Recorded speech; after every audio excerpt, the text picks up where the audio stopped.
Just 3 weeks ago, armed thugs got into a TV studio during a live broadcast and threatened the journalists. It was happening in Guayaquil, Ecuador. It was the opening salvo of a now all-out war between the government and the drug cartels.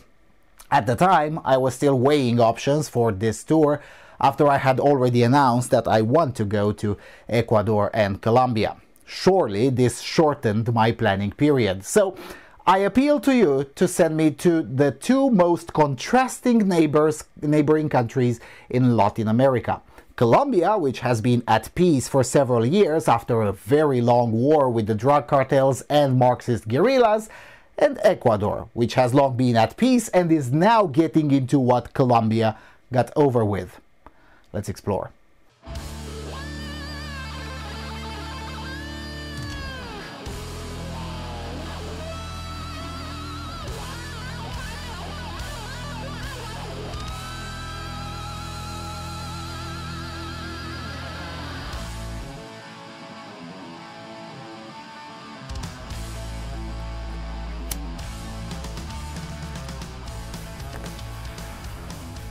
Hello everyone and welcome to the Freedom Alternative. Alright, so after 9 years I think I've earned it to say, you know the drill.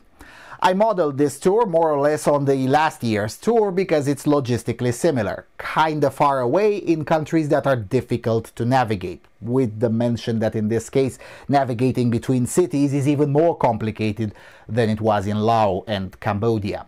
There's basically no way I can navigate between the 4 locations intended without airplanes. The good news is that doing so is not as expensive as I had expected. The bad news is, well, having to ride the plane in South America. So, as usual, on the menu there's cities, because that's all that matters. It is cities that drive a country forward or backward. Maybe one day I'll get around to explain that in a video as well. So, unlike previous 3 times, there is a not excessively expensive way of getting to Colombia by flying from my hometown, which will be a positive turn of events given what I had to go through in order to fly from Hungary to Kazakhstan or from Austria to Cambodia. For once, I'll get less of Mavstart. And since Bogota is the area's best connected city, that's where I'll land first. Frankly, I'm curious how it has changed, but more importantly, Bogotá is where the most polished ex-members of FARC are available for a chat. FARC is Fuerzas Armadas Revolucionarias de Colombia, which is a Marxist-Leninist guerrilla group that terrorized the country for 50 years. Officially, the war ended in 2016. De facto, it ended in 2017, when the forces laid down their weapons and registered as a legal political party, kinda like ETA in Spain, except their goals weren't separatism, but ideological supremacy. 7 years into the peace agreements, former FARC militants now own small businesses and are available for chats with whomever is curious. Most of them still don't like the camera, which is why you will find written stuff about them but little video, but that doesn't mean I won't try. There's also the fact that Colombia, just like Ecuador, has a president that is outside of the trend. The current president is a leftist, the first ever leftist to be elected in Colombia. Meanwhile, in Ecuador, the current president is the first clearly not a leftist. How and why this happened is best to be studied on the ground. Naturally, I'll have to brush up my Spanish to speak with ex-FARC people, although some of them speak some English too. Who knows? Maybe I get to make the first video where I ask questions in English and get the answers in Spanish. That would suit me very well, in fact. Then, I will want to head to Medellin to show you the result of the peace deal. Medellin was in 1991 the most violent city on earth, even surpassing Caracas and Tegucigalpa, which, let's face it, is a performance in itself.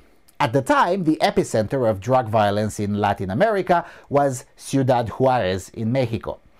Even there, the murder rate was half of Medellin's. That's how terrible things used to be. And the change towards better started long before the peace treaty with the Marxist-Leninists. It started with a crazy idea. Someone noticed that most of the gratuitous violence occurs against people commuting from poorer neighborhoods to the city center. But what if those people would go above that route and thus be physically out of reach from cartel violence? Crazy idea and seemingly expensive at first, but it worked. Of course, it was merely the first step towards improving things, but the civilian casualties of the drug lords' war collapsed after the opening of the first cable car line. The success of this pushed for building more. Now there's 6 of them, and they're strategically connected to the metro lines, making Medellin the only city in the world where cable cars are not a tourist attraction, but a day-to-day means of transportation.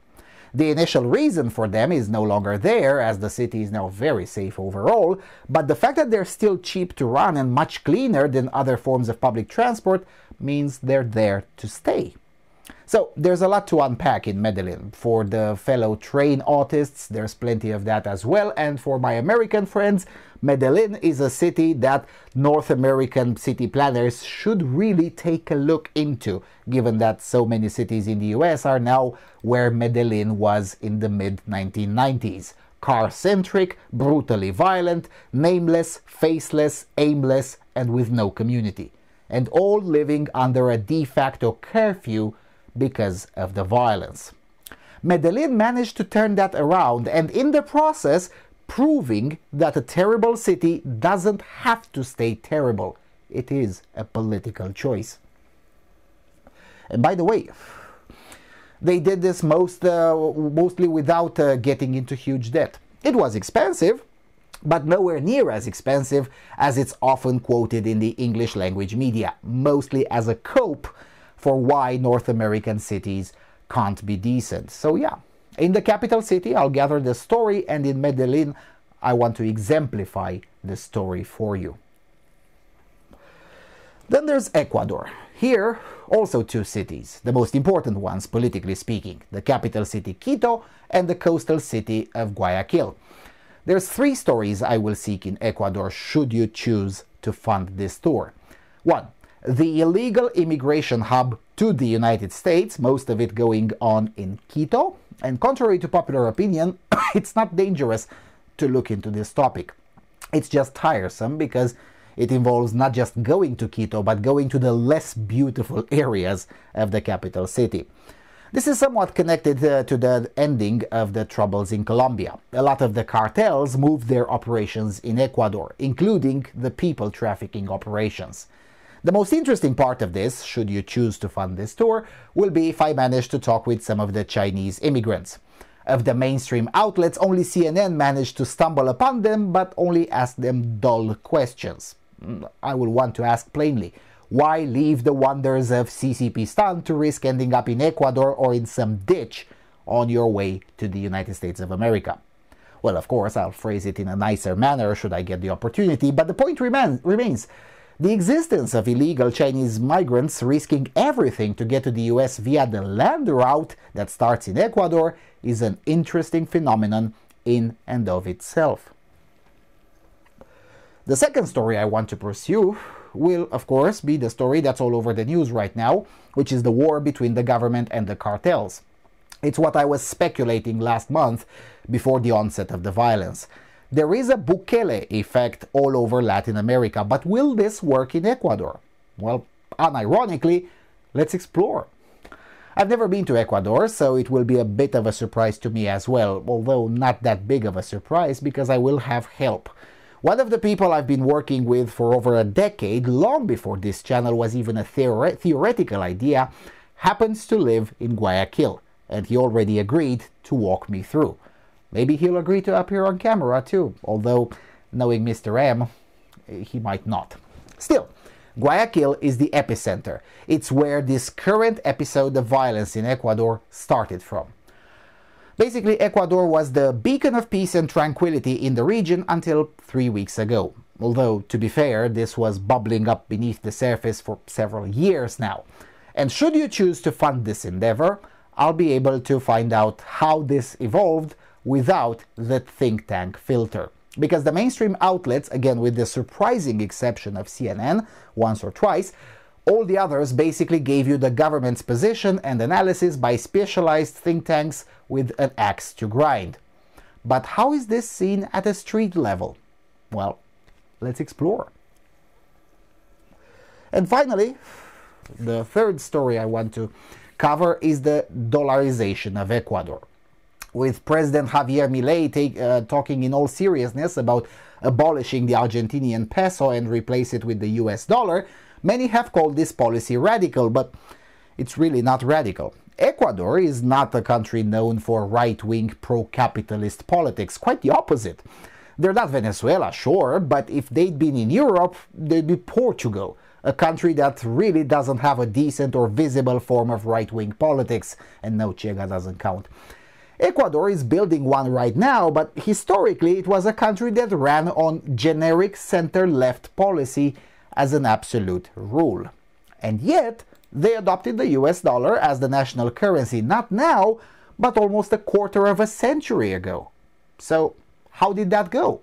And is it really that extreme as the oh-so-always impartial analysts try to make it on Deutsche Welle whenever Javier Milei's policies are being discussed? I suspect not, but I don't know for sure, especially given that Mr. M never has the dozens of hours necessary for me to understand the on-the-ground perspective. But again, should you choose to fund this, I'm sure I can explain it better. And most importantly, bring the perspective that is necessary as other countries in the world are debating ditching their national currency for all sorts of reasons, some of them legit, others not so much. This is a topic that I'll keep on coming back to, since there's always the chat about de-dollarization, a chat which is over 12 years old and is going nowhere, of course. And of course, I also need to make a series on Cambodia and Laos, with Cambodia being de facto dollarized. So it's a topic that will get my attention throughout this year for sure.